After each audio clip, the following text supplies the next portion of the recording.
नमस्कार. एकाक्षी MPSC मध्ये आपल्या सगळ्यांचं स्वागत आहे.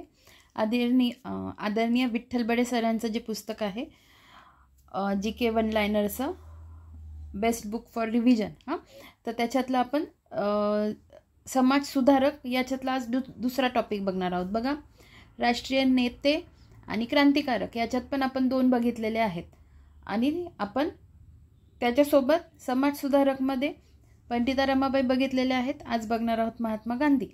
तर मी प्लेलिस्ट बनवती आहे. राष्ट्रीय नेते आणि क्रांतिकारक यांची प्लेलिस्ट बनवली आहे, ज्याच्यात 2 व्हिडिओ आहे आणि याची आज बनवते. ठीक आहे, तर मग आपण हे सुरुवात करूया. आणि याच्यापूर्वी एक सांगायचं आहे की एका व्हिडिओला एक कमेंट आली होती की मॅडम ह्या माझ्या फ्रेंड्सने सांगितलं की ह्या पुस्तकात खूप चुका आहेत आणि मी तर पुस्तक घेतलेलं आहे, रॉंग क्वेश्चन दिले आहे असं त्यांचं म्हणणं होतं. तर मग मी तर घेतलं आहे, मग मी काय करू असं त्या प्रश्नाला मी या आधीच्या व्हिडिओमध्ये जो पंडित जवाहरलाल नेहरूंचा व्हिडिओ बनवला आहे ना त्याच्यात मी पॉझिटिव्हली आन्सर दिलेला आहे. माझ्या दृष्टीने मी योग्य आन्सर दिलेला आहे माझ्या अनुभवावरून.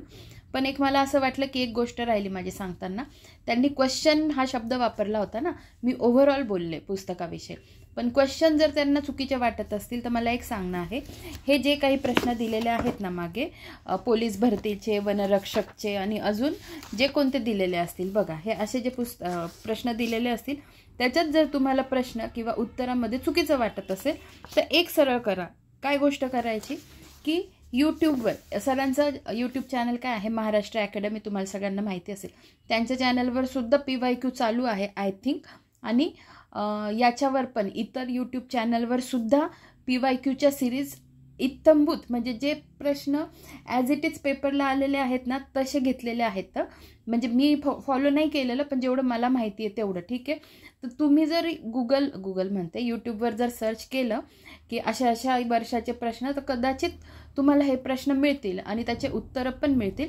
म्हणजे तुम्हाला चुकायचे चान्सेस कमी होतील. जी भीती वाटते ना तुम्हाला की चुकीचं नको व्हायला आमच्याकडून, तर त्याच्यासाठी. आणि बाकी इन जनरल मी या आधीच्या व्हिडिओमध्ये सांगितलं आहे, कोणता जो पंडित जवाहरलाल नेहरू यांच्यावर व्हिडिओ बनवला आहे ना त्याच्यात, तर तुम्ही तिकडे जाऊन बघा. तर बघा, आज आपण सुरुवात करूया महात्मा गांधी. तर बघा, महात्मा गांधी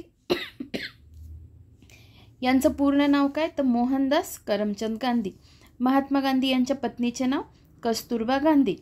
महात्मा गांधी यांचे राजकीय गुरु कोण, Gopalkrishna Gokhale. Mahatma गांधींवर John रस्किनच्या dash dash या ग्रंथाचा प्रभाव होता, कोणत्या, unto the last. Unto the last कोणाचा, पण जॉन रस्किन यांच्या ग्रंथाचा. महात्मा गांधीजी यांनी इंग्लंडला डॅश डॅश ही कायद्याची पदवी मिळवली, तर कोणती, बॅरिस्टर. पुढे बघा, गांधीजी भारतात केव्हा परत आले, 9 जानेवारी 1915.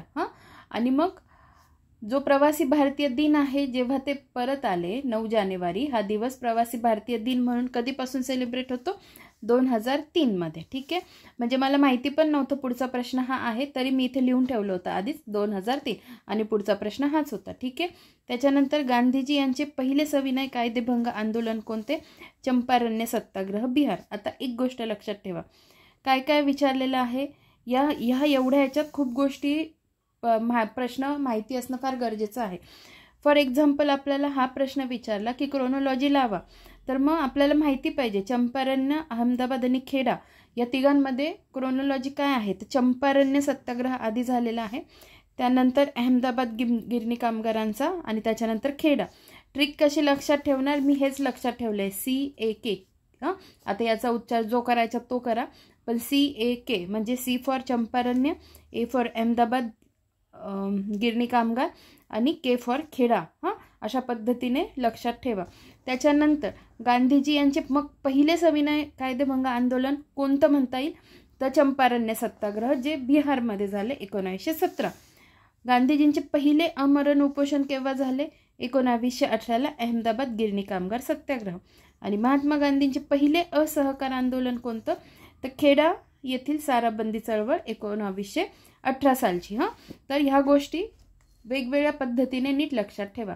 पुढे बघा, 1919च्या रोलेट कायद्याविरोधात कोणी लढा दिला? तर महात्मा गांधी यांनी लढा दिला.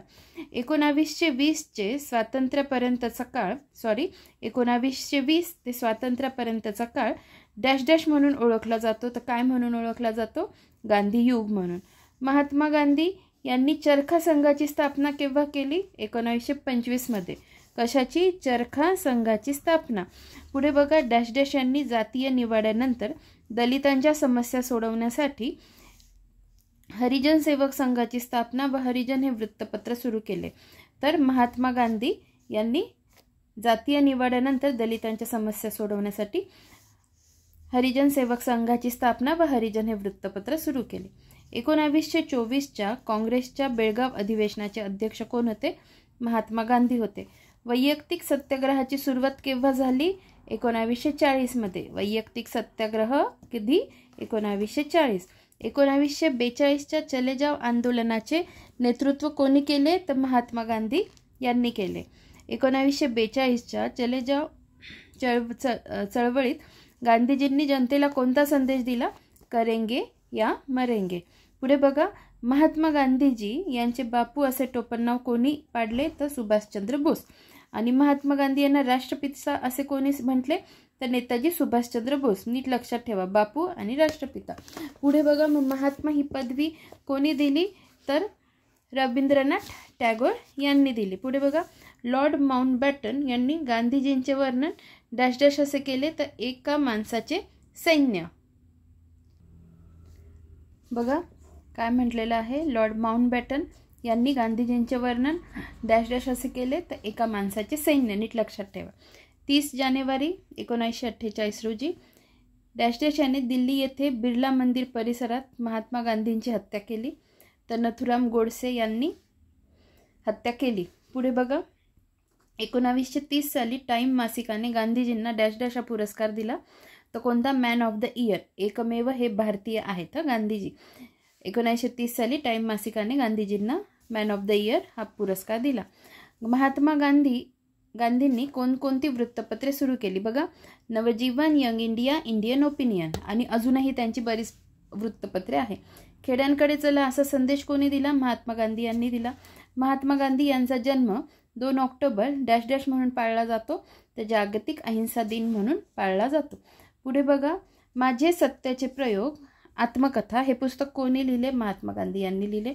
दिल्ली येथील महात्मा गांधींच्या समाधीचे नाव काय आहे? तर राजघाट. राजघाट हे त्यांच्या समाधीचं नाव आहे. त्याच्यासाठी ट्रिक काय केलेली आहे मी? महात्मा गांधी महात्मांचा महा आणि राजघाटचा राज, त्याच्यावरून महाराज हे बघा इथे लिहिलं आहे. महाराज, महा म्हणजे महात्मा गांधी आणि राज म्हणजे राजघाट. ठीक आहे. त्याच्यानंतर एक लक्षात ठेवा, जसं टाइम पर्सन म्हणजे टाइम मासिकाने त्यांना पुरस्कार म्हणजे मॅन ऑफ द इयर म्हणून त्यांना घोषित केलं 1930 साली, तसंच नोबेल पीस प्राईजसाठी पण त्यांना किती वेळा? 5 वेळा नामांकनं मिळाली आहे. त्यांना नोबेल पीस प्राईज मिळालं नाही, पण 5 वेळा नामांकनं मिळाली. ती कोणती बघा, 1937, 38, 39. 3 सलग वर्ष लक्षात ठेवायची. 37, 38, 39 आणि 47, 48. 47, 48 राहील लक्षात. 1937, 38, 39, 47, 48. ठीक आहे. धन्यवाद.